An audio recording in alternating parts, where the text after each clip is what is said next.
hear it calling every single hour. Hello everyone, welcome to this evening's Southsea Sangha. A really warm welcome to those of you that have joined us multiple times, and a really warm welcome to those that are new this evening. I'm really filled with appreciation and joy to have Charisse Minerva here this evening, or whatever time it is with you, wherever you are in the world joining us. I am really glad that you're joining us, and I'm really interested to learn about building community. It's something I'm really interested in and is really important to me and to this world at this time. So thank you for bringing this here this evening. So for those of you, just to give you a little bit of information about this evening, so it's going to be between an hour and a half and 2 hours, and I will let Minerva speak more about her structure and things. There's going to be a couple of shorter meditations and some different stuff going on, which is we're going to be using the chat, and normally, we ask you to post any questions by pressing the Ask a Question button on the bottom of the screen. But for this evening, we're going to ask that you post any questions in the chat bar. So we're going to be just using the chat. If you forget and post a question in Ask a Question, don't worry, I will move it over into the chat. And before I hand over, I just wanted to, I'm just posting in the chat bar our guidelines for group interaction. So I'll just read through them before I hand over. So the agreements for group interactions. So try it on, be willing to try on new ideas or ways of doing things that might not be what you prefer or are familiar with. When you do communicate, if you choose to communicate in the chat, practice self-focus, so speaking about and from your own experiences, and attend to your own responses. Do not speak for a whole group or express assumptions about the experiences of others. Intent and impact, so understanding the difference, trying to understand and acknowledge impact. Denying the impact of something said by focusing on intent is often more destructive than the initial interaction. When speaking, substitute but for and or both. This practice acknowledges and honors multiple realities and truths. Refrain from naming or shaming yourself and others. Practice giving skillful feedback and watch your own tendency to move into positions of power under or over with others. Practice self-love. We encourage full participation by all present. Take note of who is communicating and who is not. If you tend to speak often, consider moving back and take up less space. And if you find yourself speaking less, move up, and the invitation is to try taking up more space. Practice mindful listening. Try to avoid planning what you'll say as you listen to others, and try to avoid inner comparison or commentary. Try actually listening. Listen with an open will. Be willing to be surprised, to learn something new, to change your mind. Listen with your whole self. And lastly, confidentiality. So take home what you learn, but not the identity of those who shared it now or later. If you do want to follow up with anyone regarding something they've said in the session, ask first and respect their wishes. So, and finally, is to mention Dana. So we're very pleased to be able to offer these sessions freely. We want people to access them regardless of their financial situation, and we are only able to do this because of your generosity. So for those of you that are able to offer and feel supported by these sessions and would like to support our Sangha and Minerva for her teaching time, then you can donate any dana you wish to give via the Offer Dana button below. I'm also going to post in the chat the link to our PayPal account and our bank account details. Thank you so much in advance for any dana you're able to offer. It's deeply appreciated. And I will stop speaking now and hand over to Minerva. So thank you, and I will make myself. I'll go in the background now. So thank you. Don't go too far though, in case I need No, you. I won't. Don't worry, I'm right here. Thank you. Greetings, everyone. So happy to be here, and a big shout out to my Abini UK family. Woohoo! So glad to see you. I'm coming in from Portsmouth, Virginia, which is actually part of Hampton Roads, Virginia, where we have Portsmouth and Norfolk and Suffolk and many names duplicated in the UK because this was settled, this area I'm in is settled by the British. It's in the 90s, warm and humid. I'm on the ocean, Virginia Beach area. It's a beautiful day in the neighborhood, as they say. I'm so happy to see you, even though I don't see you. So I guess I'll have to feel you. This is a little bit of a challenge for me because generally I work in spaces where I see the people I'm working with that gives me a sense of community. So we have us a neat challenge today, building community with this medium, because that's what I'm about. I am a community builder. I do community development, and I do it using the tools of creativity, culture, and contemplative practices. It's taken me a while in this world to really be able to make that clear distinction of the work I do. I'm about going back and looking at the ancient practices that come through all of our cultures. Storytelling, music, movement. These are universal human practices that now, as the first wave of the mindfulness movement, significant wave that brought it to the public, is now beginning to crest. And as it's reaching more and more into other cultures, what we're finding is what we already knew, is that it was already present. So I put mindfulness under a large umbrella called contemplative practice. And you find contemplative practice in every culture in the world. And that is what I find fascinating. The thing I'm so grateful for about mindfulness, quote, end quote, mindfulness, is that it has created this beautiful curriculum and pedagogy that can be understood by all kinds of people. So it made the teachings so much easier to access, and just such great appreciation for that, because now it can strata between various cultures, economic classes, genders, all kinds of persuasions. But then, as people are figuring out what this is, they recognize it's something that they already had. And this, for me, is the excitement. Because now we start to share and compare. I was just watching a video from Dr. Michael Yellowbird, who was talking about the contemplative practices of thousands of years old, that his tribe uses it.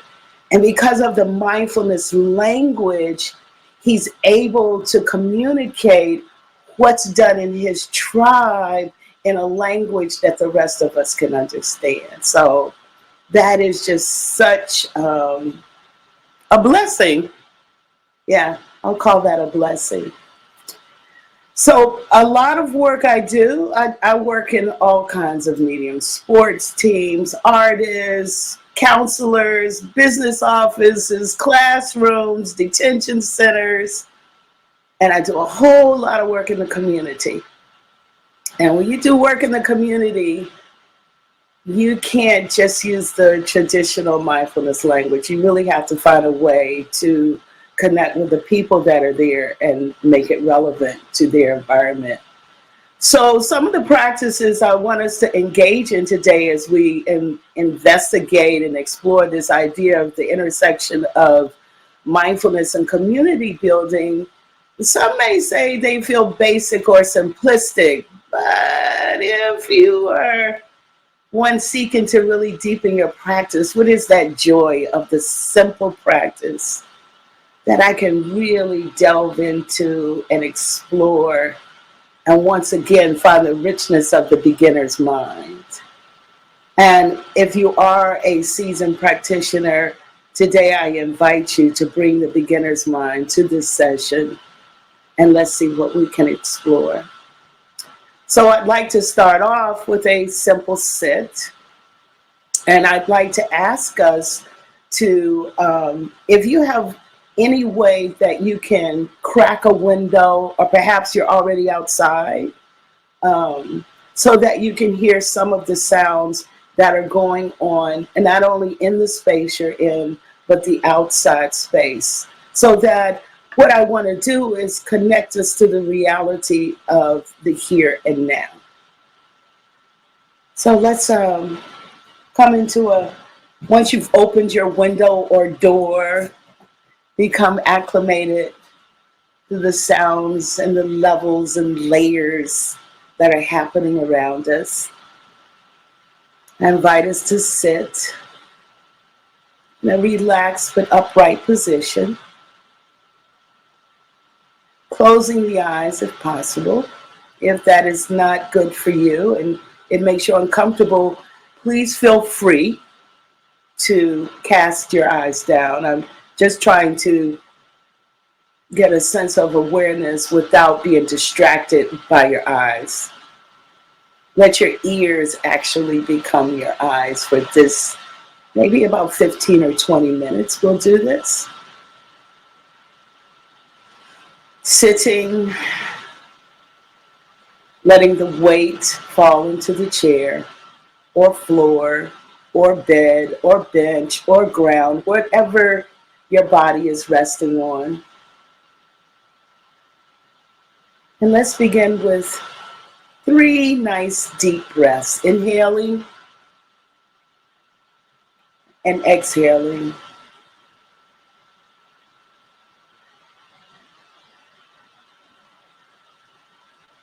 Inhaling, filling up the lungs. And as you get to the feel, I want you to just hold it for a moment and sense that feeling of the full lungs.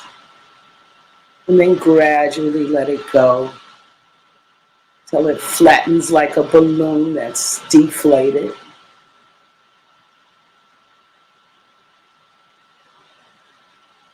One more inhale deeply. Hold it at the top for the moment. Listen. And release slowly, deflating the balloon. And when you get to the bottom of the exhale, I'd like you to hold it for a moment too and listen.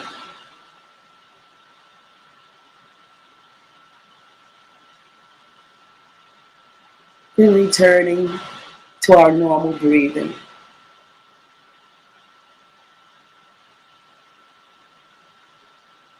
Perhaps that will take a couple of moments before we actually do find the normal breath. Watching it can become a little weird. Just give it some time, it'll normalize.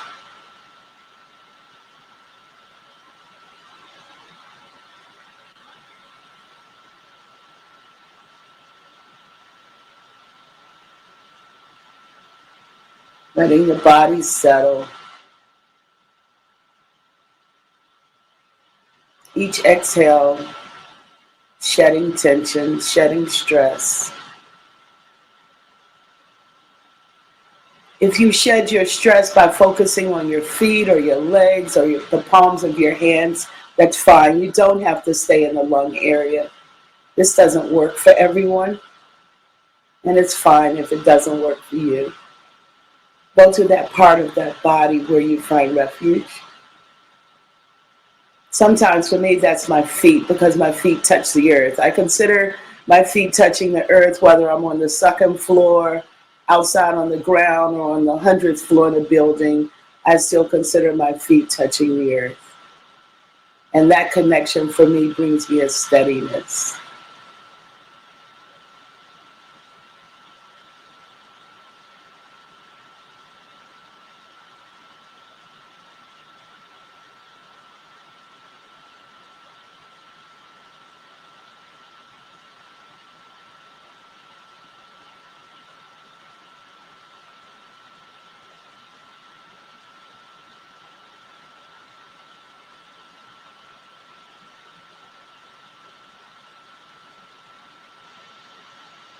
Now let's bring our attention to our ears and the sounds that we hear.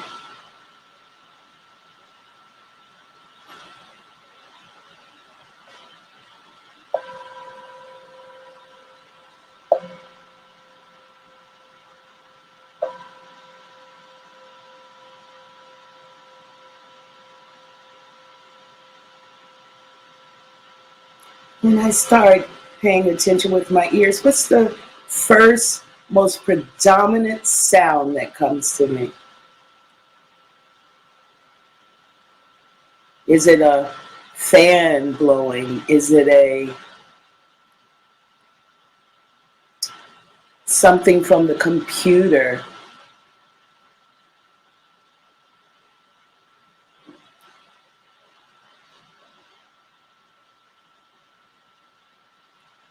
I'm going to ask you to pause for a moment. Please stay in your sit. Something's happening with my screen right now. Let me just find out what that connection is. I will be right there.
I apologize for that pause. I think I fixed it.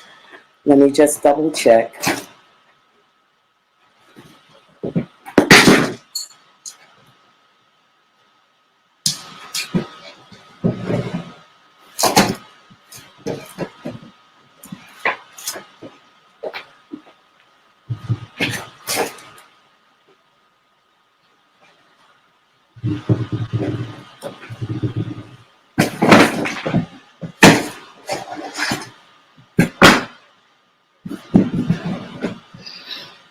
Thank you. Technology, don't you love it? Let's just continue. Breathing. Now, what I would like you to do is identify 5 sounds that are in your immediate environment. We already identified the first one. Let's find 4 others.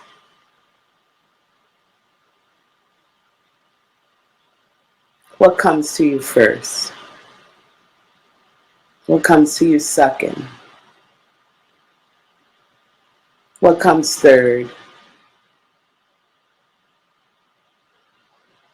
Now, when I said your immediate environment, I wonder how you interpreted that. Did you use the room space, or did you use the body space? Did you listen to the heart, or there's your ceiling fan on, or the computer fan, or someone walking around in the room that you're in? What did immediate space mean for you?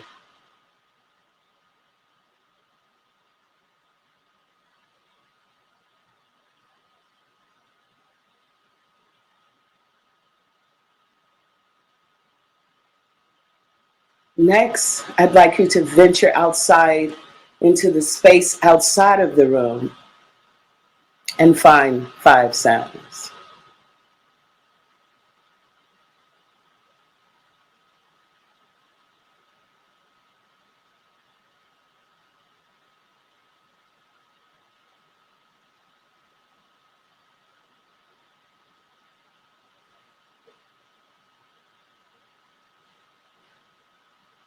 Now, as you're doing that again, did you go outside the window, or did you just go to another part of the house? Did you just go to the street? Or did you go way, way, way away, miles away?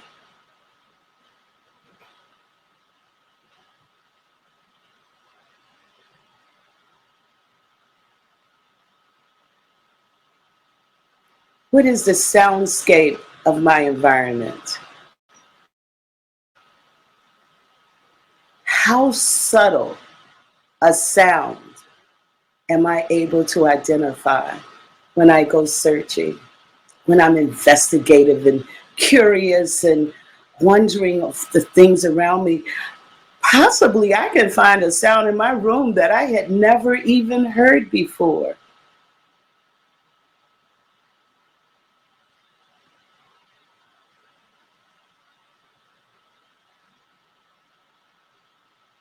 Or find a sound outside of my room that I realize is a consistent sound, like a drill or a motor or a stoplight flashing or any of these. Most of us live in urban environments. And with urban living comes urban sounds. So instead of trying to reject these sounds, I invite us to embrace these sounds. Because these are the sounds of life. These are the sounds of my community.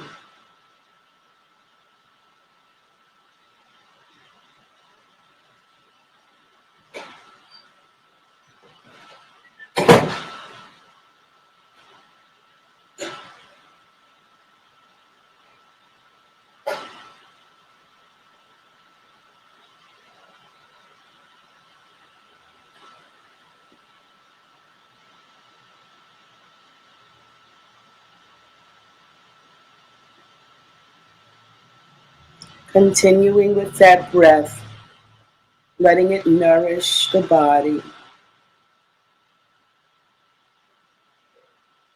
In the background,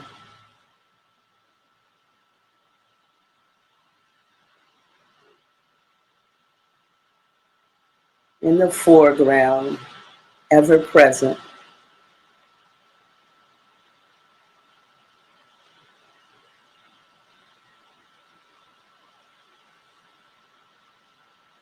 Now the last sound I'm going to ask you to search for is the sound of your heart.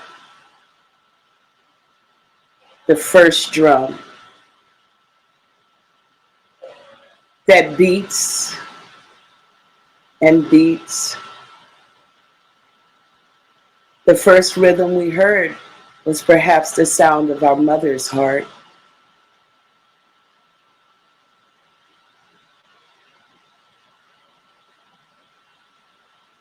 And maybe I can find that sound, maybe I cannot. And I wonder if it's a sound or a feeling. It kind of crosses those margins. We're not really sure. Am I hearing my heart? Am I feeling my heart? But the benefit and the pleasure of all of this is that seeking to hear, to feel my heart is actually the contemplative practice. Whether or not you do it is secondary. The importance is the awareness of the search, the beauty of the investigation.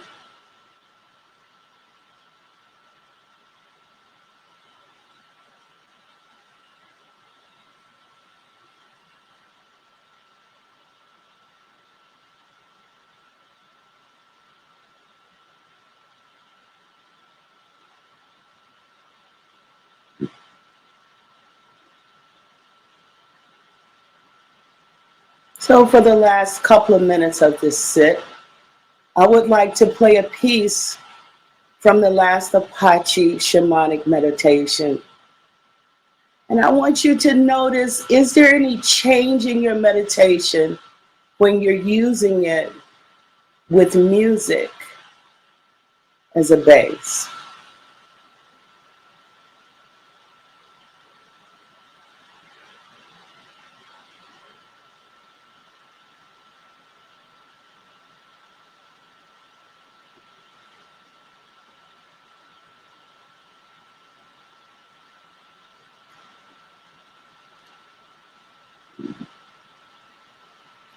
Even if you aren't able to hear it, just continue with the sounds that you have in your space.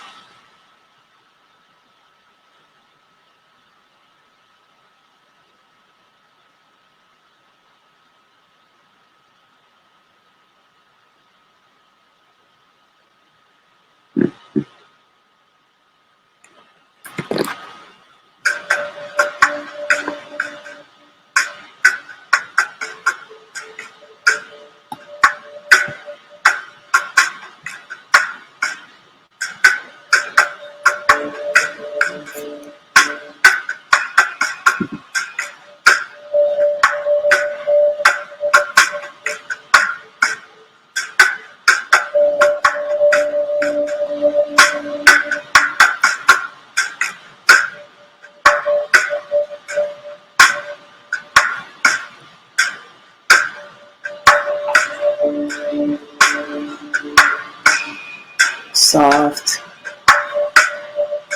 mellow.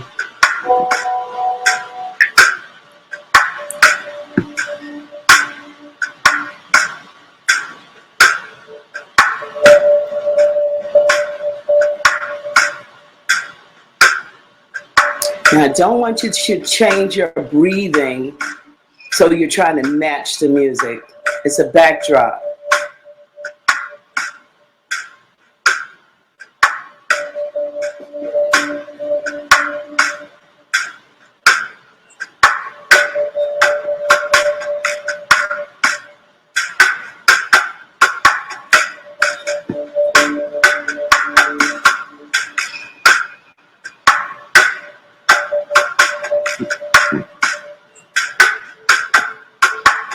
Resting, the earth holding you up.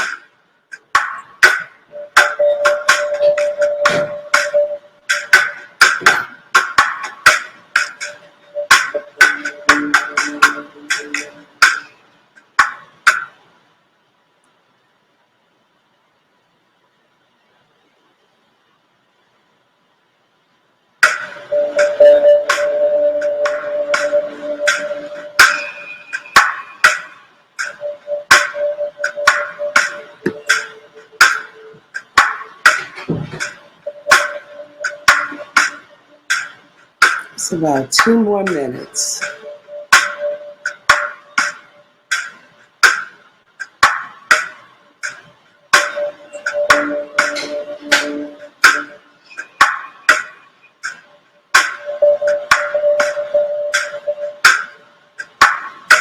Do you find the presence of music enhances your contemplation, or do you find it distracting?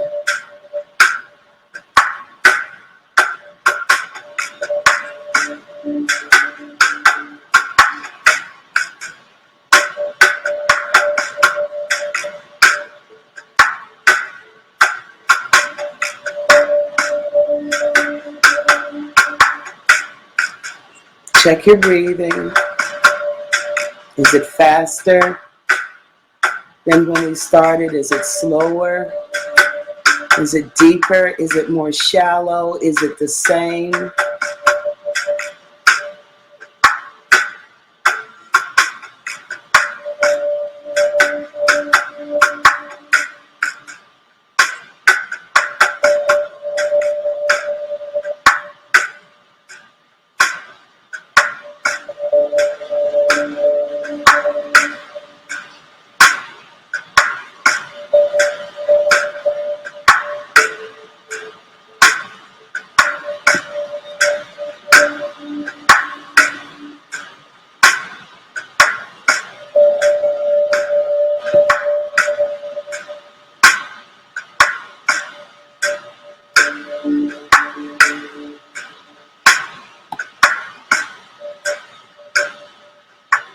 Gradually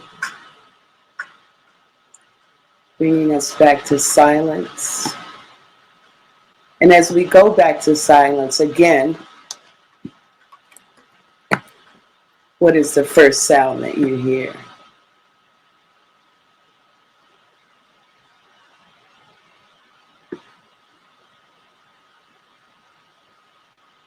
What comes to meet and greet thee?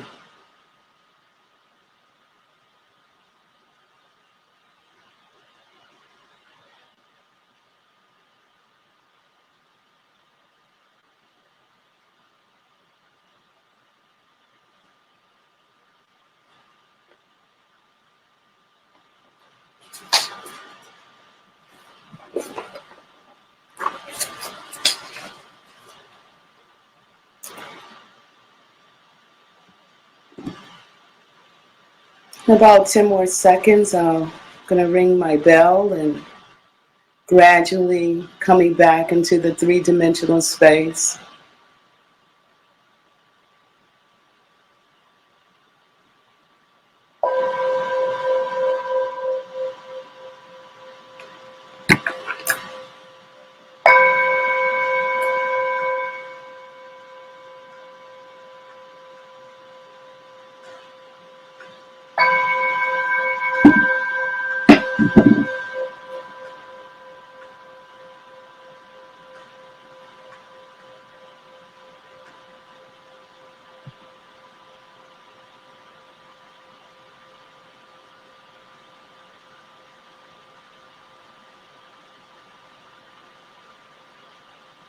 Great. Thank you so much for doing that with me. Now, what I would like to invite you to do in the chat is, could you just list for me some of the things that you heard? Whether internal sounds, in the room sounds, outside sounds. You could even say if some were pleasant or some were not pleasant. Thank you, Alex. Yeah, what are some of these sounds that are in your environment? What is it that you live with every day, but now in this moment, you got an opportunity to focus on them? Did anybody hear any birds? Or did anyone, cars, footsteps, my breathing, voices? Excellent, excellent. Wind rustling through dying plant leaves outside. Cool. Somebody, Amy heard birds. Okay, we got the wind. Oh, it's windy where you are, huh? Wow. Wind, traffic noise in the distance, neighbors talking outside, pigeons. Ooh, somebody has the sound of cooking. That must have been with some couple of smells too. The wind, a cat, cars, a pigeon, daughters, TV, dog breathing, boyfriend breathing. Is that breathing or snoring, Sarah? The hum of a traffic. Oh, tinnitus. I have that too, which can be distracting, but sometimes I use tinnitus mic to actually help me see whether or not my blood pressure is going up. So sometimes I found it really helpful. Children shouting, screaming, chatting, laughing on the path. Thank you for the practice. I heard you. Birds, wind in my window frame. You heard me. Yes, thank you. Yes, I was one of the sounds. Birds, wind in my window frame squeaking. Wow, how heavy is that wind blowing where you guys are? People talking, a dog and some trees rustling, bubbles from my oil diffuser. Now that is very cool. Seagulls, wind, children's voices in the street. Thank you, Linda. Tinnitus also, wind, children in the park. Oh, this is beautiful. Yeah. Did anybody, trees creaking? How heavy is this wind? Is this a hurricane happening where you guys are? It's blowing trees. Did anybody have any surprising sounds? Did anybody have a sound that they weren't expecting, that they don't usually hear? Are all of these your normal sounds? And I am curious about this wind and trees creaking. Is it because the wind is blowing so heavy, or are these just creaky trees, Jim? I am curious about that. And it's always very windy in Southsea. It's super windy here, yeah? Wow, you know, I live on the coast as well, and it can get pretty windy, a lot. You know, in fact, they say about the weather where I live, if you don't like the weather, just wait a minute, because it will change. It's super windy here. It's a blustery day, and it's been pretty windy for several days. Wow. Well, you know, one thing about a windy day is that it clears away the pollution, which is what I love the wind. I'm born in March, which is supposed to be a windy month. I love the wind. It's a strong wind today. Thank you so much. Oh, the strong wind is freaking out your dog. Okay, Martina, so you have a whole new sound going. Wow, this is great. This is totally great. Wow, so that is a wonderful meditation. If you're ever working with children, children really love this meditation because it's like they become private investigators. And yeah, and if you live by the sea, wind is really quite normal. Wow. Surprised by hearing, truly feeling my heart beating. Yeah, it's more of a feeling than a hearing. It kind of crosses that. When we turn that internal eye into our bodies, sometimes it's like, do I hear it? Do I see it? Do I feel it? The senses kind of start melding together, which is a beautiful thing to understand as well.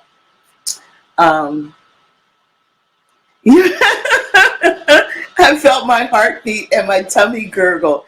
It's time for wherever you live, lunch, dinner, something here. This is beautiful. This is really quite beautiful. Let me tell you some more about myself in the interim. I was born in the 1950s. Actually, I was born on the same date of which in this country is important as Brown versus the Supreme Court. And that was where integration was declared legal and a constitutional right, which is very interesting. I'm 66. So it's really interesting having grown up through that process, been a person who integrated schools. My parents were civil rights activists. So I grew up learning the basics of organization for change. And I saw where people put their hopes in laws and government to give them their rights. And that does happen, I believe, on a certain level, and we want that now. But there's also something that has to happen between people. There's something that has to change hearts. And we change hearts by being with each other. We change hearts by realizing that we are of the same community.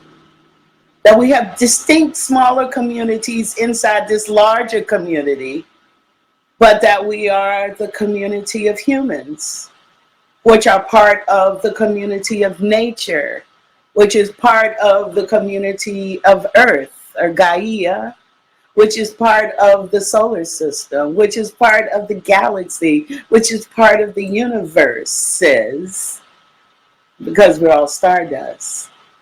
So all of these layers of community interacting, it's dynamic, it's not static.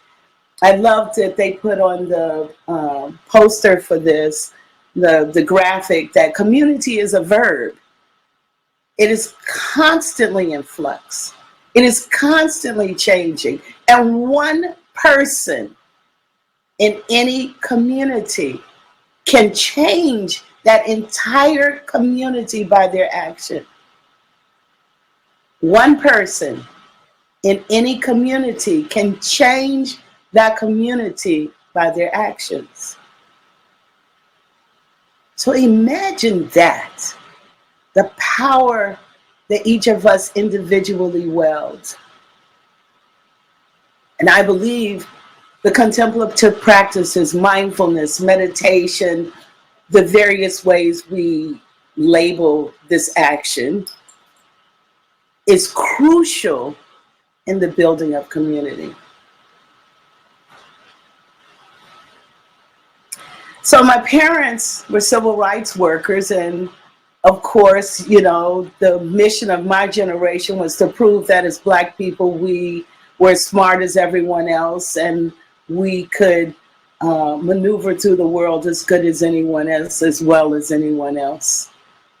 And even though I was an artist at heart, because I was a generation that took on integration, I had to let that sit secondary to this proof that we had to do.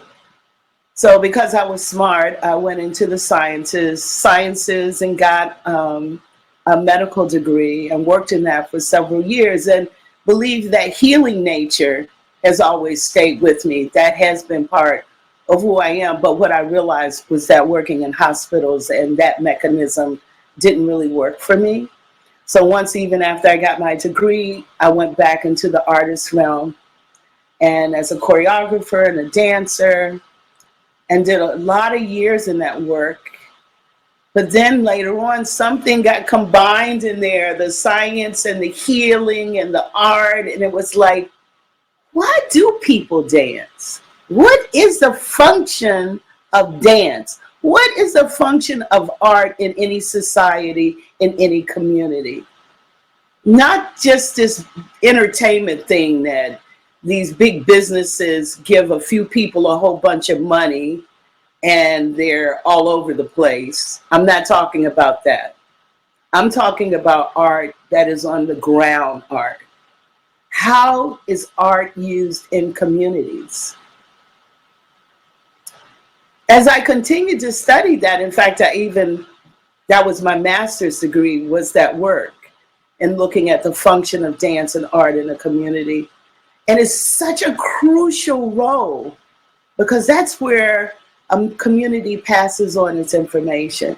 So this tags right into this conversation I'm having on the 3 essential tools for community building. And the first is creativity, which creativity and art. Now, when I was teaching at a university, I had 4 components that I asked students to look at. And because of their degree, they would decide the order of importance of these components. They were smart, wealthy, creative, and caring. Smart, wealthy, creative, and caring. So let's say if you were a nurse, probably caring and smart might be your first 2 priorities. Wealthy and creative, this is generally how the students would fill it out. If you're a graphic artist, they'd put creativity as first. If you are an accountant, they would put wealthy first, because they would rate which of those 4 in the order of importance. But what I thought was interesting is that most of the time people would say creativity was not part of their degree. That, oh, that's for those artists. That's for those people. I'm not really a creative person. But guess what? You are a creative person. What you are wearing right now is an expression of your creativity. Did you decide to wear the blue shirt or the black shirt? Are you wearing shorts or long pants? Well, we're on the internet. There can be other variations on that too, now that I think about it. But are you wearing a necklace? Are you wearing earrings? If someone said, let's go out to dinner tonight, if you're able to go out to dinner tonight, or when you used to be able to go out to dinner, and you decided what to wear, that's an expression of your creativity. The way your room is set up right now is an expression of your creativity. The color of your house is an expression of your creativity. The way we express ourselves in the world is an example of creativity. Now, when we want to take that into a deeper level, it's like when you go in there and use creativity to come up with new ideas, to connect dots that weren't connected before, to find similarity between things that did not seem possible. But that's how we got electric cars. That's how we're actually having this webinar right now, is because of someone's creative process. I think about the creators of Zoom and I'm like, I wonder if they realize what an essential tool they would become as rapidly.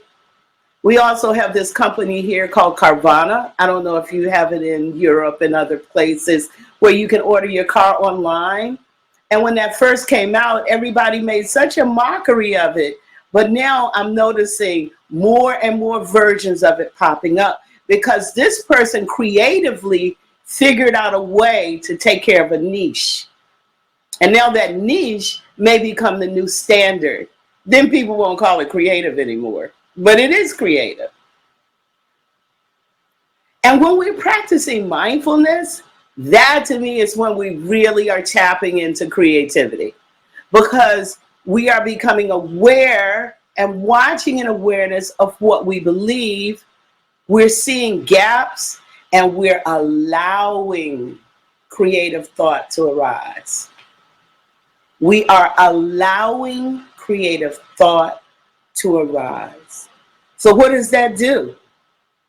That means we bring to the world whole new ideas.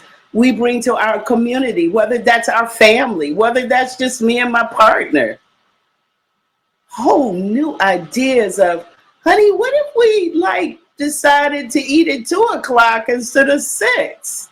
Whoa, that's creative. We take that stuff so for granted because it's so fundamental that we don't realize its richness and its value.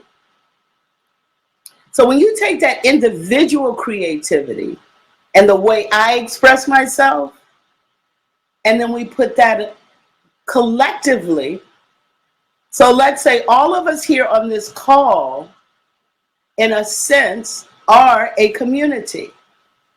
And there is a way that we express ourselves as a community, one of which was sitting in meditation, one of which was realizing a number of you are in a windy space. We just share with each other these impressions of what's going on around us. So then I can go, oh, wow, that's so neat. You're windy. I'm windy, but not really right now, but I'm on the ocean, but see these connections. So collectively, when we express our creativity, that becomes an example of culture. We are a culture of mindfulness practitioners. We are a culture of contemplative practitioners. That is a commonality that is between us. So what are some of those aspects that one would find in a mindfulness community? Does anyone have any ideas? I'd love to hear what you have to say. What is it that you find in common between people that practice mindfulness, between people that practice contemplatively, between people that practice meditation? Do we have any commonality? I would love to hear what you say. Because that commonality actually is how we make connections. That commonality is how I can connect with you. Maybe I can't connect with you by how I look, but oh my gosh, we both love the wind. We both sit on the beach. Oh, you have girls? I have girls. Oh, you have guys? I have guys. I express myself as a they. You express yourself as a they. We have bridged across a divide when we find what we have in common. Open-heartedness, curiosity, Yes, yes, that willingness to explore across. Acceptance. Beautiful. People recognize the mind's thoughts isn't always the truth. There are other truths in our bodies, in our hearts. People recognize the mind/thoughts isn't always the truth. There are other truths in our bodies and in our hearts. Amen. Openness. Naming what's really going on for us. Naming what's really going on for us. Compassion. I like this. I want to hit on this naming what's really going on for us. Because to me, that's when we're starting to hit the social justice parameter. And the fact that there is goodwill. We do seek it out. Being in uncomfortable situations together in an accepting way. I ask you, is this the world we are living in right now? We are so vulnerable. We are so vulnerable.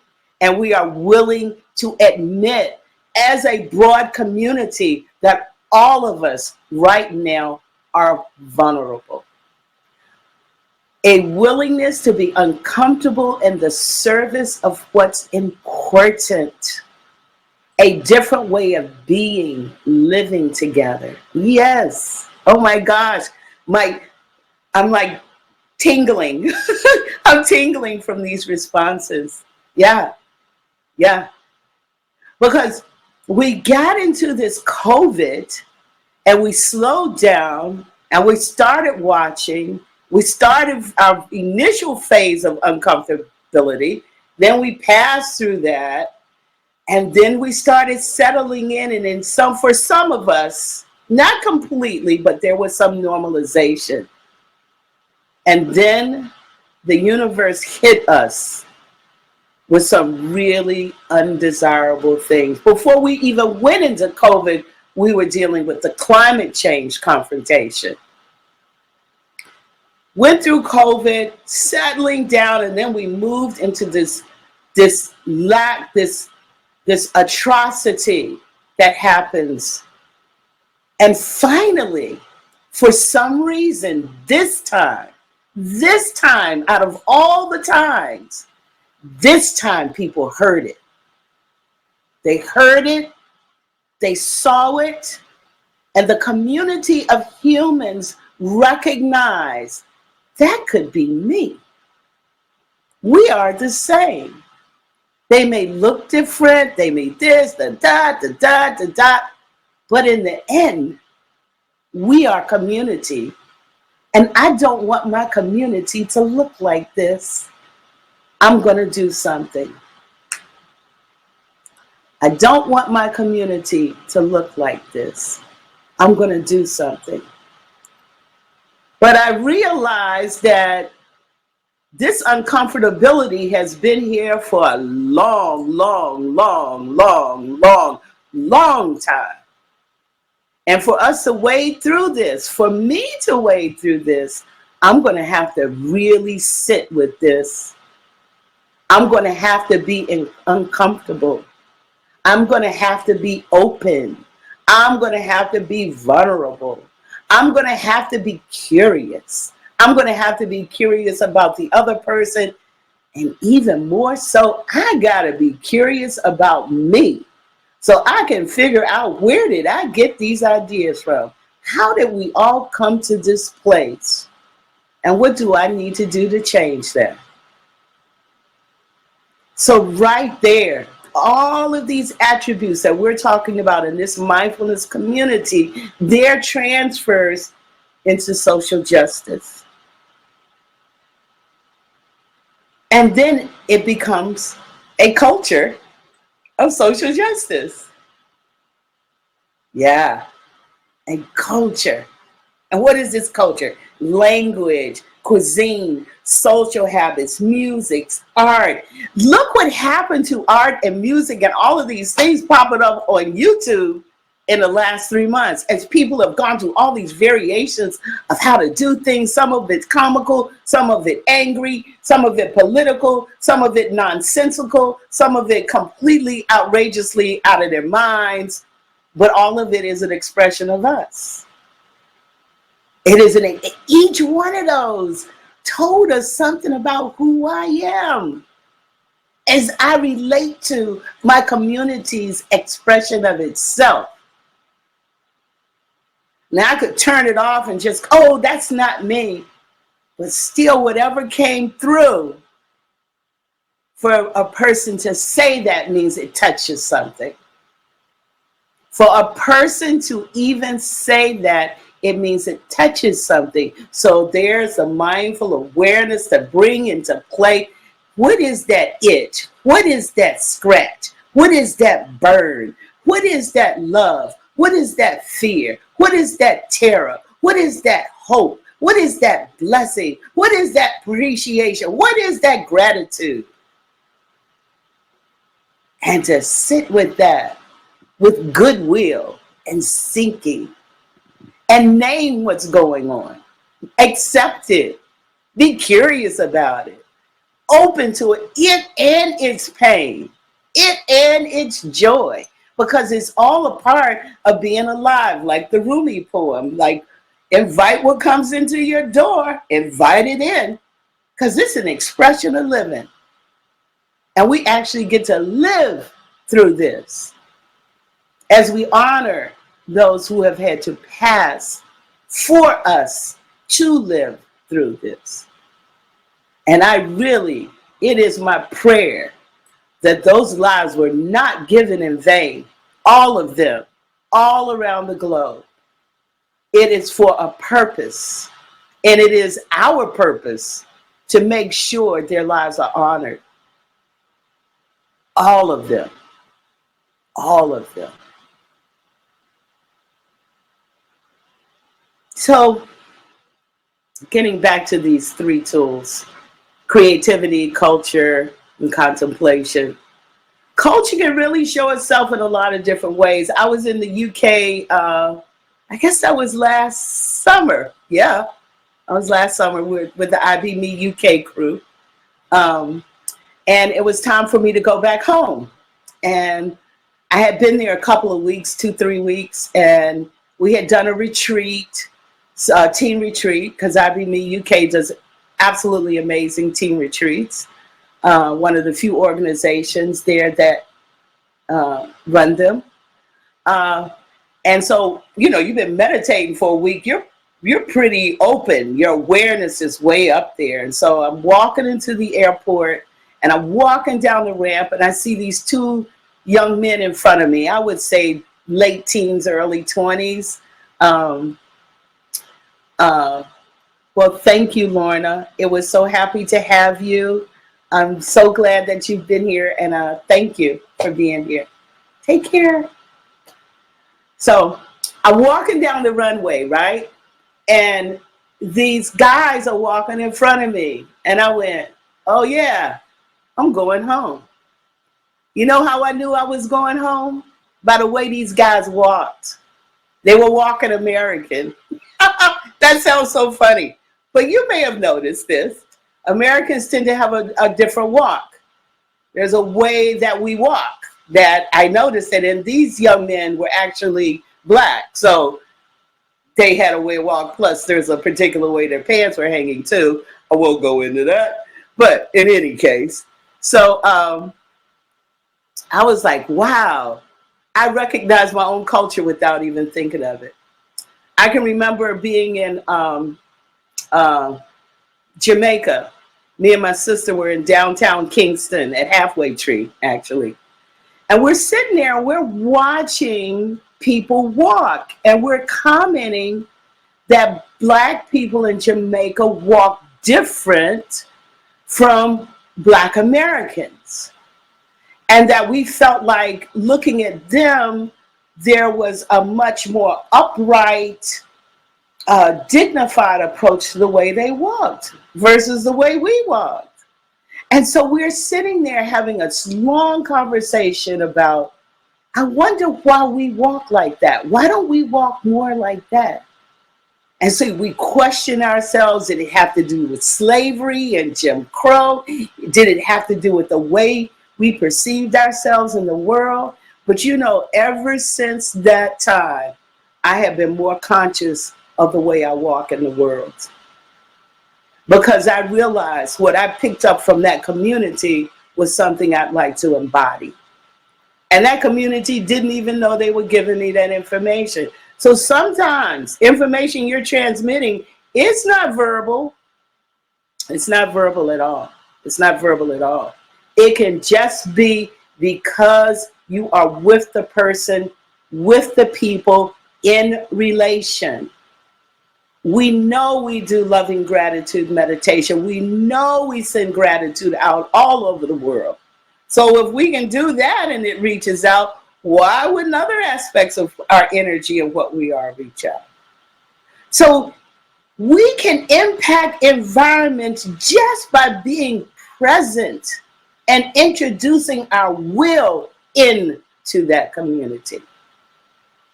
We are part of the mix if we are there.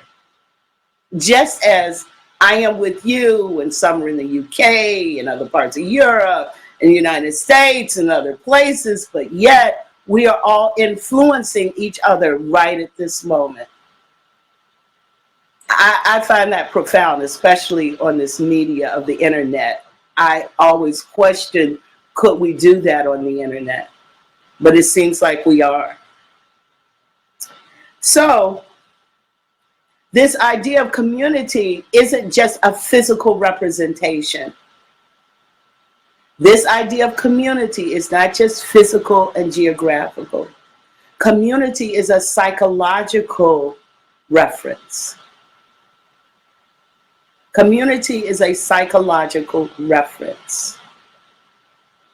So depending on how I interact with a community, depending on my own perspective, will determine my connection or lack thereof with that community. Depending on my perspective will determine my connection or lack thereof with that community.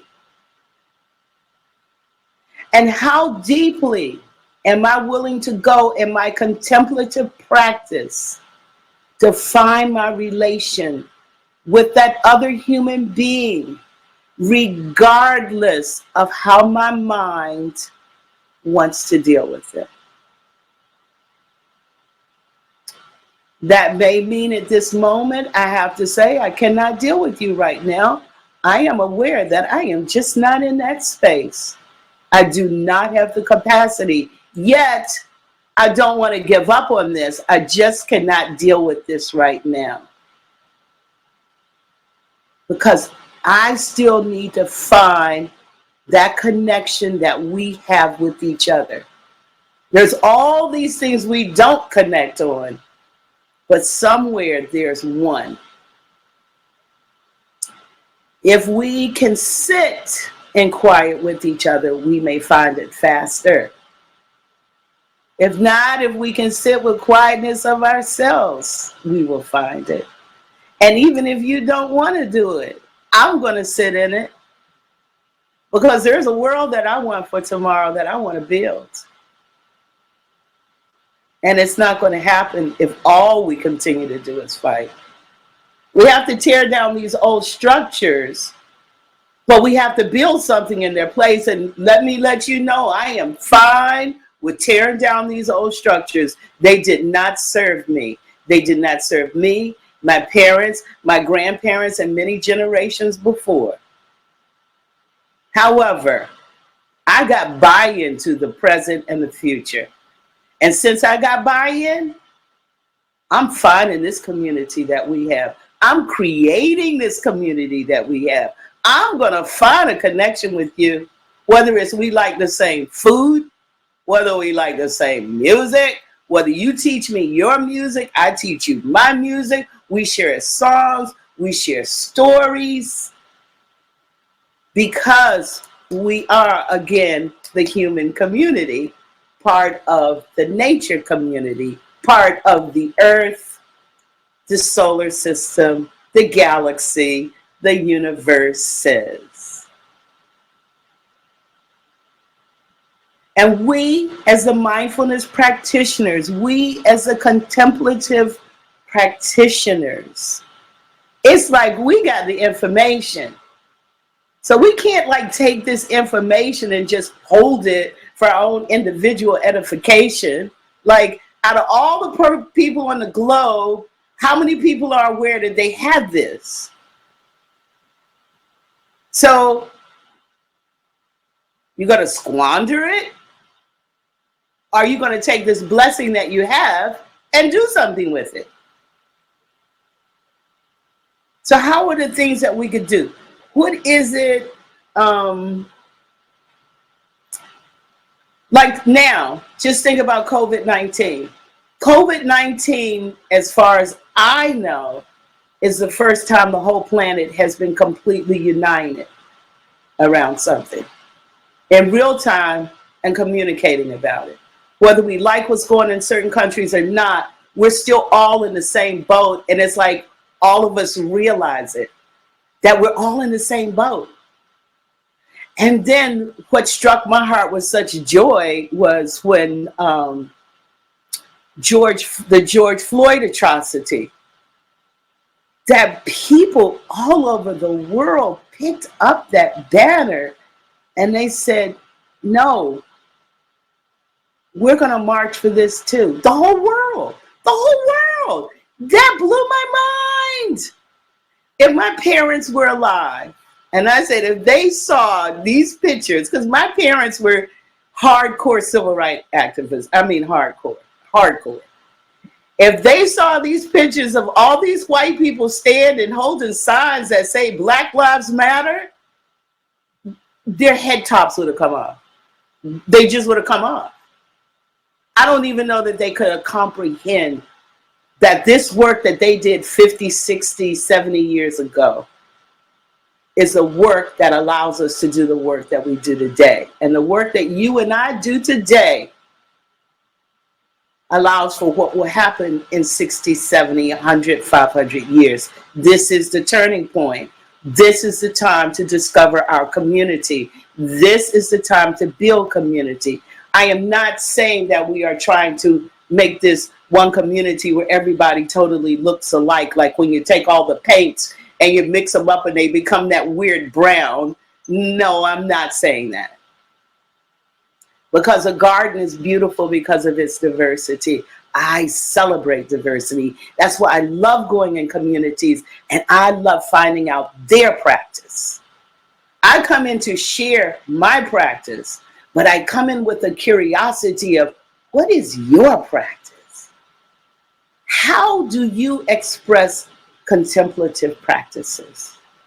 Perhaps it's a rap contest, because you know, to speak on the spot like that without no previous practice, you are totally in the zone. You are in mindful awareness. To do a drumming solo, to run in a race, runners are doing contemplative practice. There is mindfulness and contemplative practice everywhere. It completely surrounds us. Just like the sounds in my body, in my room, outside, I have to take the time to recognize and give value. To recognize whatever I practice is of value, but there are also other ways of expressing that. Let us celebrate. That doesn't mean I got to change what my practice is. My practice is my practice. But I can discover and explore other people's practice. And I can celebrate that and create community with them. I'll teach you my song and I'll learn your song. I'll teach you my dance. I'll learn your dance. And with that, it's the most honored respect. I don't have to talk your language. But if I dance your moves, pretty much I'm going to get into your community. And I don't even have to dance it right. That's not the point. The point is that I attempted, that I felt your information was worthwhile learning. I felt your information was worthwhile learning. That means I've seen you, I've heard you, I may not understand you, but there must be a willingness there. I wouldn't have taken the time. Thus, I am creating community.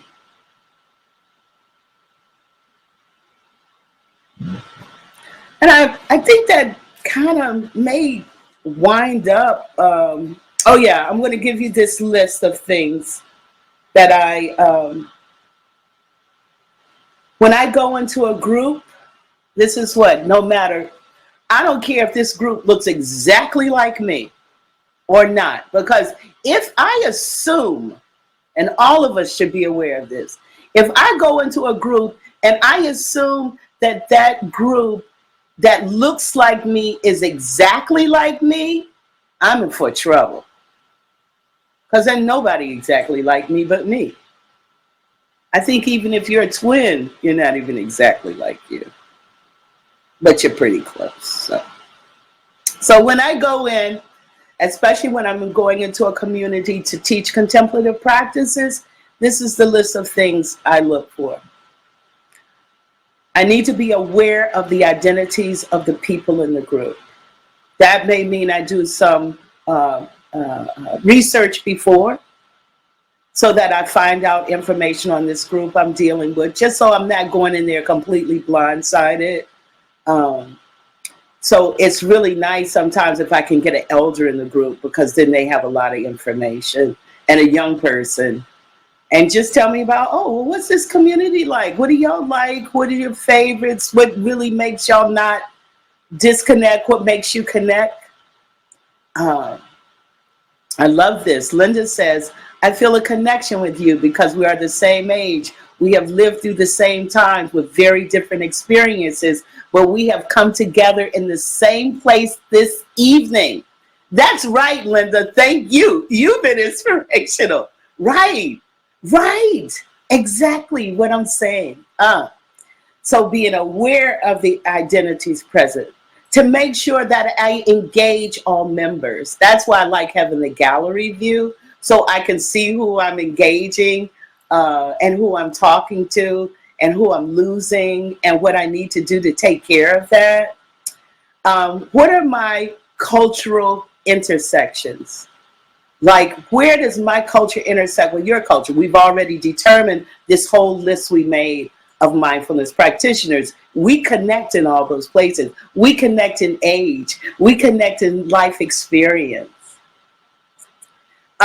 What part of my culture can I share with you? So I played a piece when we did the meditation. I have Native Indian and African background in my heritage. So I shared a part of my native culture with you. I could share that because it's meditation music. So, hey, I think we can all vibe to that. How do I bring out the contemplative aspect of our shared culture? So that means once I get in there and I kind of see what's going on and what's important, maybe it's the food, maybe it's sports, maybe it's planting, maybe it's movies. For teenagers in teen retreat, that is usually my connection place with them. They turn me on to so many great movies. I share movies, we share movies and books. I find out about artists. I make my list. So when I come back home, I'm so cool because I done found out all this stuff, because I'm like really looking, and I share mine with them. We just did a teacher training. It was the end, and this was right a week or so ago. And I played for them the Black National Anthem, Lift Every Voice and Sing. And I did the Aretha Franklin version, which is way back. Even the video is poor quality, but it was so beautiful. And then a young woman in the group said, wow, I heard that song, but I never heard it like that. We don't sing it like that, because the way Aretha Franklin sang it was slow and like a church song, you know, was deep, right? So then I found this other recording of 6 young black men doing it a cappella, and I played it, and I saw how most of the young people in the group, how they really vibed with it. So they gave me information, so I needed to go back and do research and take it back to them. But I was able to share that with them. And we shared the feeling of the joy and the inspiration and the determination. We actually meditated on that from that song to inspire all of us. Yeah, it might be the Black national anthem, but the words and what it says inspires all kinds of people. Just as the civil rights movement in the United States has been the inspiration for most civil rights movements around the world. I have to figure out how mindfulness is relevant in this community. What is it they can use mindfulness for that will help them? Perhaps, as in some schools, it's stopping kids from getting kicked out of school. Instead of going to detention, they're going to meditation places. Perhaps it helps someone with tinnitus recognize that tinnitus. Like I said, I use tinnitus to tell if my blood pressure is going up high. And it reminds me that perhaps I didn't take my medication. To share that, I've shared that with a bunch of people, and people have really used it. And then finally, is that with our newfound community, even with this community right here, let's create new communities around mindfulness. Let's create something that this community right here at this moment shares through our mindfulness practice. That somehow, even in this medium, we have still found connection. We still feel each other's energy. And my access to you is a chat file. And still I'm feeling connected to you. Woo-hoo! Yes, Linda. So if you hear what I'm saying. Now, normally what I would have done at this point is to do a community storytelling. But I don't know that it can really facilitate in this environment because I can't see you and we can't call on each other. But this is what I'm going to do for 5 minutes. I'm going to tell you the beginning of this story. And I want people to write in what happens next. Okay? And that's going to be our community story. Here we go. All right. So, once upon a time, there was this little person called Kali. Kali is the name of this little person. I want to say this person's about somewhere between 8 to 10 years old.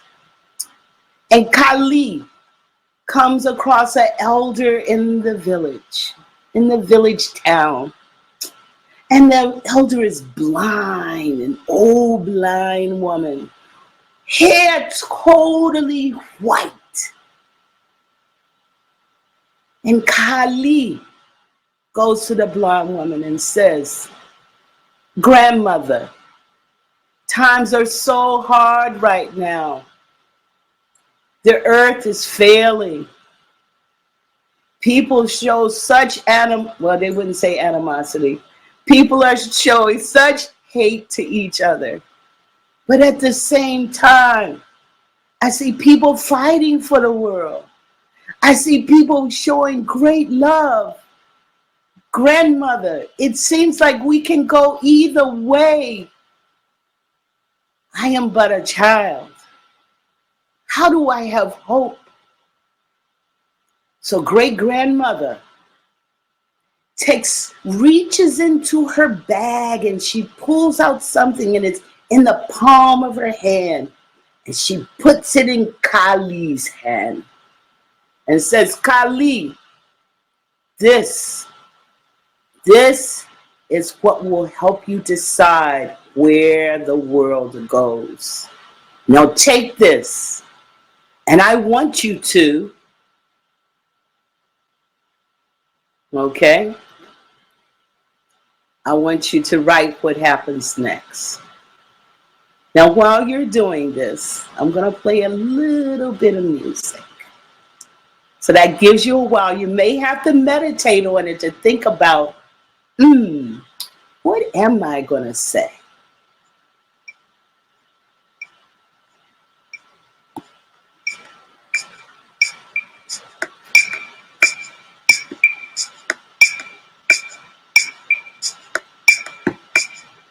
And I'm going to sit here like the grandmother in peaceful meditation, waiting to see what somebody write to me. Please don't leave me hanging, you know. You got to give me something, you know. The story of Kali in this community.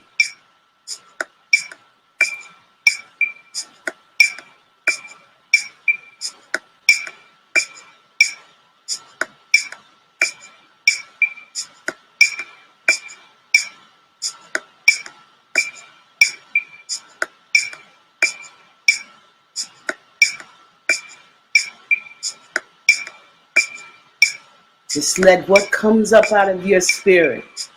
Don't use the mind. What comes to your heart. It doesn't matter how silly. It doesn't matter how strange. It doesn't matter. It doesn't matter what it is. Just write it. And let's see what this community comes up with.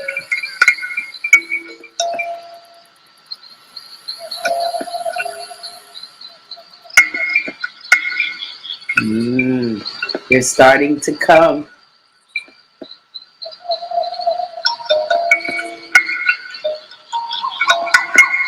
What a great grandmother. What does great blind grandmother see with her eyes that do not see?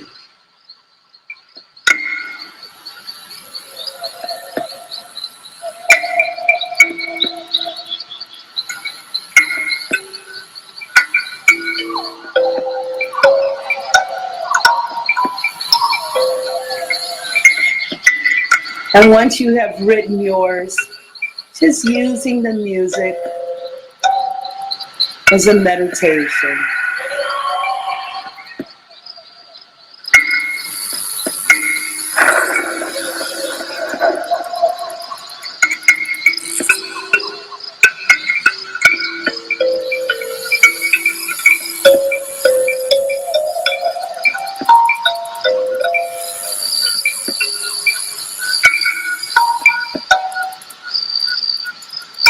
So, great grandmother says to Kali,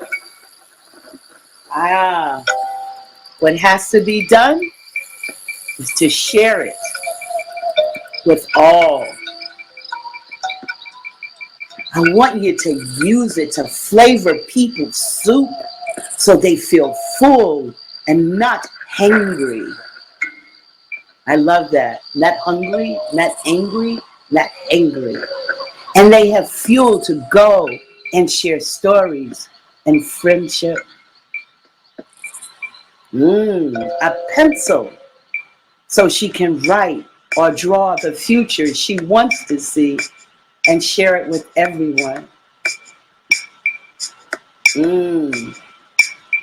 Gather your friends together and with them what I have given you.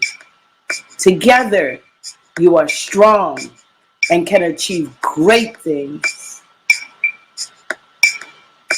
And follow the path that feels right to you, and others will come and join you with open hearts and minds. Share this with every person you meet, wide and far. It will bring hope and love to all who sees it.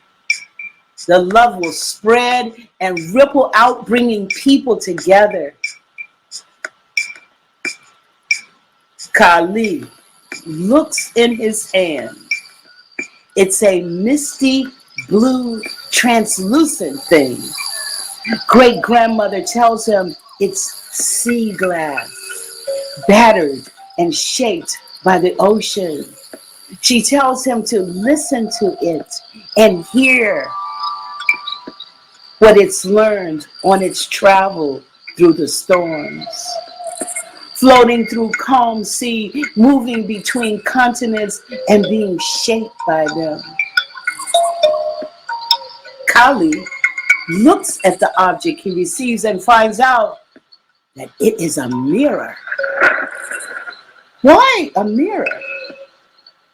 Because it is you who can change this world with your curiosity and kindness. Take this moon, Kali, so you can show yourself and others that light and dark are always cycles. Light and dark are always in cycle and in balance. Take this moon, Kali, so you can show yourself and others that light and dark are always in cycle and in balance.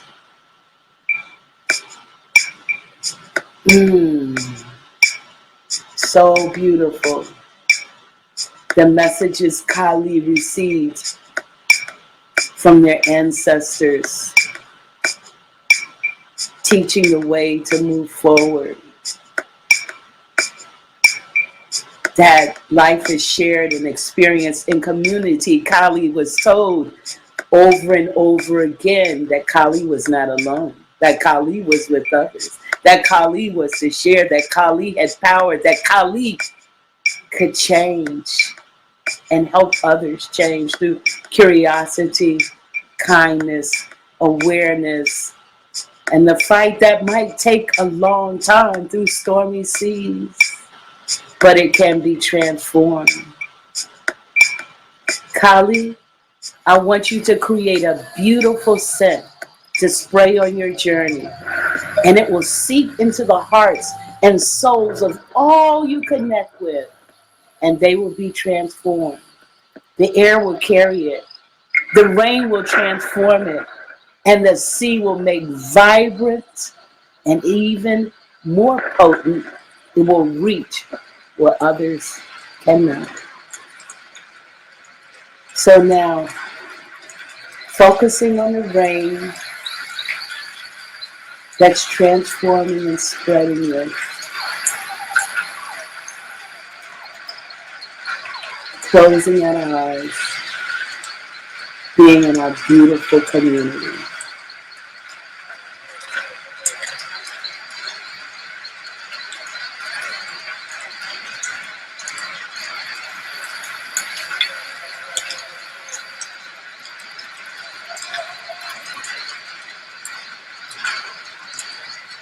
Breathing and settling, feeling our community.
One more minute.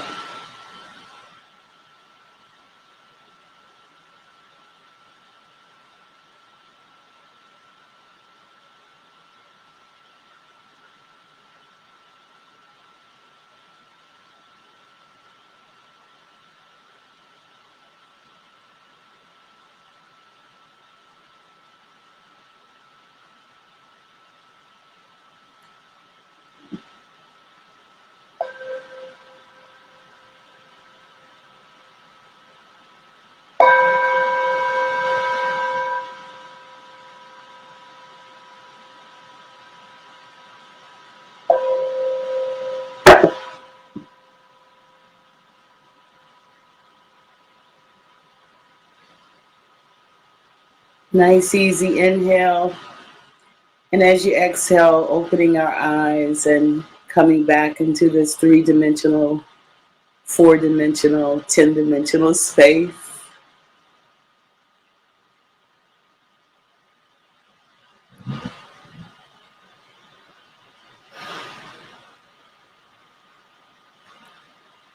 Oh, thank you so much. That was such a beautiful story. Oh, and we could just take that in round after round after round. But that was, I hope you feel a sense of connection. I do. So, if people have any questions, I would love to have them. You can either post them in the chat or, and if you do post and ask a question, they'll be put into the chat. Claire will do that. So,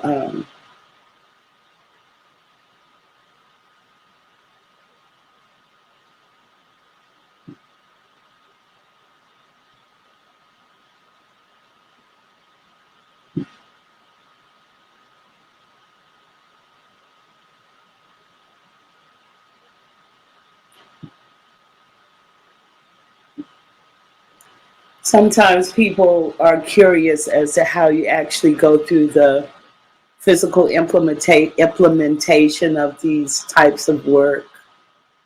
What do you do when you're with a group that's different? I don't know, different rooms have different questions, so I don't want to assume what your questions are.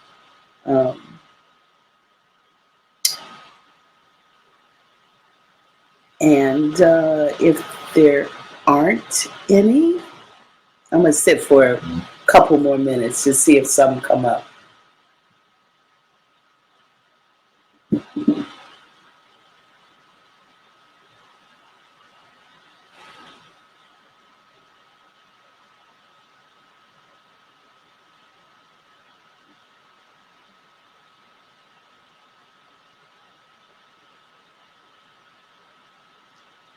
Well, thank you. I'm so glad that, I'm kind of paving my own path on this concept of the serious importance of community, and that this is a tool that we already have. We don't have to go get a degree in it. We don't have to write a big paper about it. In fact, the best place to go for this is to go to an elder in your community and ask them to tell you a story. And the best place to offer it is to go and give it to a young person and tell them a story. We have to bring our communities back together. We have to remember our ancestors. We have to bring in the ancestor wisdom right now. The ancestor wisdom for the young people that are at the forefront of the struggle. And we are the connectors for that. And again, I say that because we are contemplative practitioners, there is information and skills that we have that others do not. And it is incumbent upon us to utilize them now at this time in your community. Thank you, Jackie. I'm so glad that you were inspired and uplifted, because that's the work I want to do. That's that medical profession back still in there, healing, and letting us realize just how much capacity we have. The importance of listening and allowing people to be seen and heard. That is tremendous. Thank you so much, Sarah. Your point about demonstrating your willingness to learn is something that touched me. Thank you for a wonderful evening. Thank you, Mike. Thank you, Charisse. So connected. How do you use practice to sit with what comes up for the group and yourself? For example, discomfort. How do you connect with your ancestors? Also, can we access your master's work on dance and community? Love you, Alex. I love all of you. what I do with accessing the discomfort is really sitting with it. Now, for example, when this George Floyd thing first happened, for the first couple of weeks, I just had to sit with it. People were asking because a lot of people wanted to be held, but at that point, that situation had unearthed this deep, tremendous rage in my life that I wasn't even aware so much that it was there. And it was uncomfortable. It was very uncomfortable. So for a while, I had to just sit with it. I would just sit in meditation, and I also chant. I chant Nam-myoho Renge Kyo. I'm a Soka Gakkai Buddhist.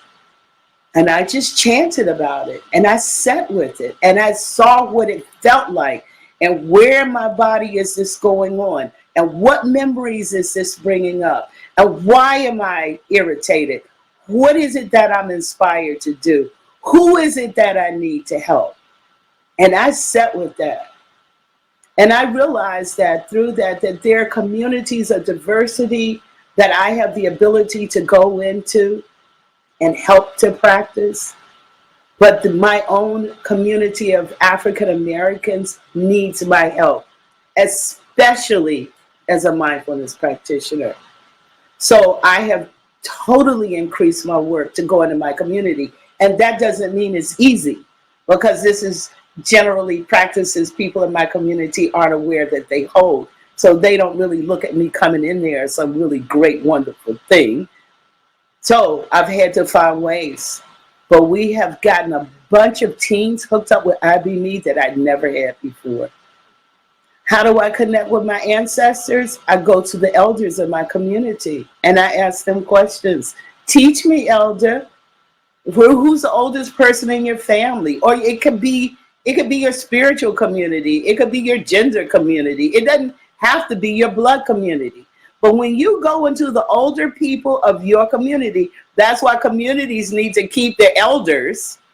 They will give you some serious information, and it's right there under our fingertips. And then if you can get the elders in a situation with the young people, oh my gosh, that is golden. Yeah. I learned something quite new tonight about community. Community, thank you. I am Bodhisattva community builder. I'm glad you smiled a lot, Lisa. We need more of that. I believe joy right now is a practice. I believe to hope is the work of a warrior. It is really quite easy right now to have dismay and to be discouraged. It really requires great effort to find joy at this time. It is a practice. It is not just oh, it's going to happen. No. Thank you. I love what you've shared. I've smiled a lot. Your words on creativity and expression, as well as your words on nonverbal connection, showing willingness and finding those points where we can meet, was so inspiring and beautiful. Thank you. Thank you. So you may have those people in your family that you're over here in this corner and they're over here on that corner, and you're like, man, I'm just going to cut off from those people. But if you cut off from them, who's going to teach them? You're their hope. You're their karmic hope. You made some commitment in another lifetime that in this lifetime you'd show them the way. So you can't give up on them. You have to stay in the battle. The battle is in a relationship right in front of my face. Martina, Charisse, I love you as always. And this evening, I loved your questions about what you do in entering a new community. Can you make them available, please? What I'm going to do is I'm going to send this. This is a paper I wrote called The 3 Essentials for Community Building. Creativity, culture, and contemplative practices. I'm going to get this to the Southsea Sangha people with also some supportive materials, and they can share that. Yes, to the elders, the goal they have. Thank you. I love the elders. Hope is the work of a warrior. Yes, and it does feel like it, and it can be so hard to tell. You have to really sit in meditation. You have to really go deep, real deep. But isn't that the Buddha nature? Isn't the Buddha nature the part that's undefiled by everything? So when we go into that space so that we can take another step on another day, we have found hope. Thanks so much, and bless you for your wisdom and fun this evening. It's been great to meet you. You as well. And I'm in the process of upgrading it, but I have just put into the chat my website, trueheart.co. Trueheart is the name of my First Nation grandmother. And so her name was Mary Trueheart. So I have taken that on and I'm building a website. But now that I'm more identified that I am Bodhisattva community builder, I'm going to go in and transform it some. But there's also some of I'm a vocalist and a songwriter and a storyteller. So I have examples in there. Yeah. Hope is the work of a warrior. So Claire,